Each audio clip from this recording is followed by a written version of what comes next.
Trapped in the crossfire. On the night of October 30th, 2021, the city of Texarkana, Texas, was gearing up for a huge Halloween party. Loud music, scary costumes, and all the flashing lights you could imagine. People started showing up early. The venue was packed with hundreds of partygoers, all excited to dance, take photos, and have the best night of the year. The vibe was full of laughter and noise, rap blasting at full volume, everyone hyped, until just after midnight, everything flipped.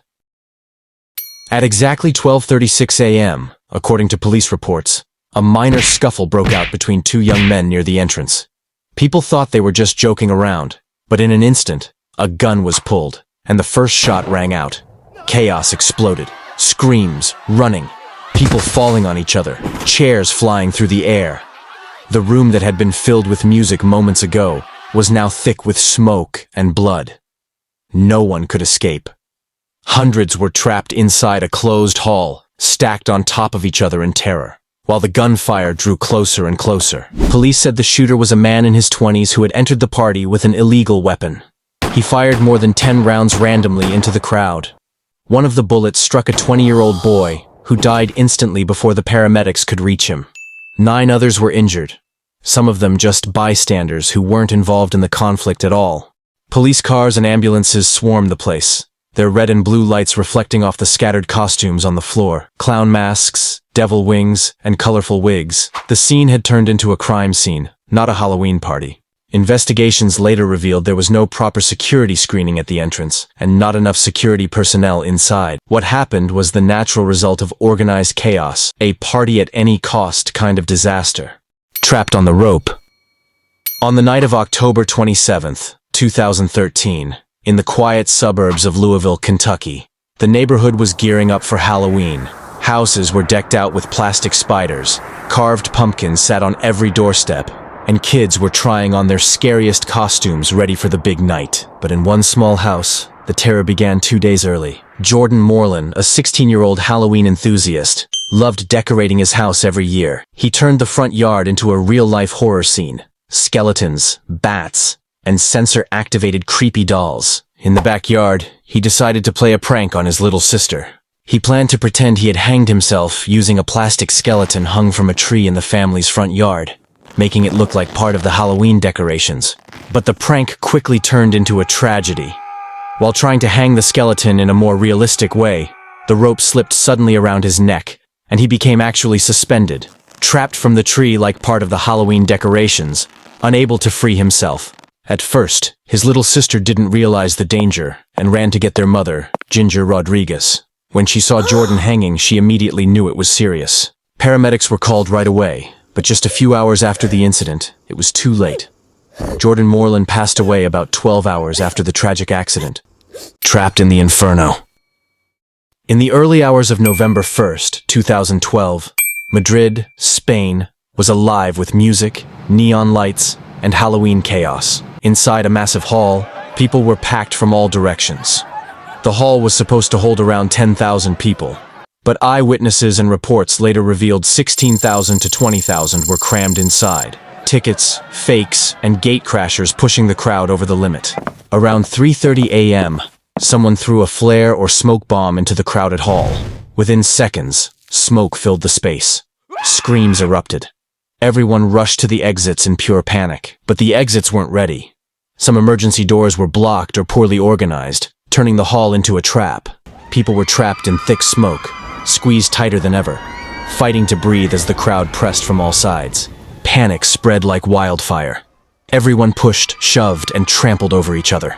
Screams mixed with thuds, bodies collided, and the narrow paths became human bottlenecks. The result was devastating. 5 young women, aged 17 to 20, lost their lives. 3 girls were crushed immediately under the relentless pressure of the crowd. Literally, their bodies were pressed into the floor and suffocated. 2 others suffered severe injuries during the crush, slowly suffocating under the weight of others. They later died in the hospital due to traumatic asphyxia and body compression. The horror lasted minutes but left a mark forever.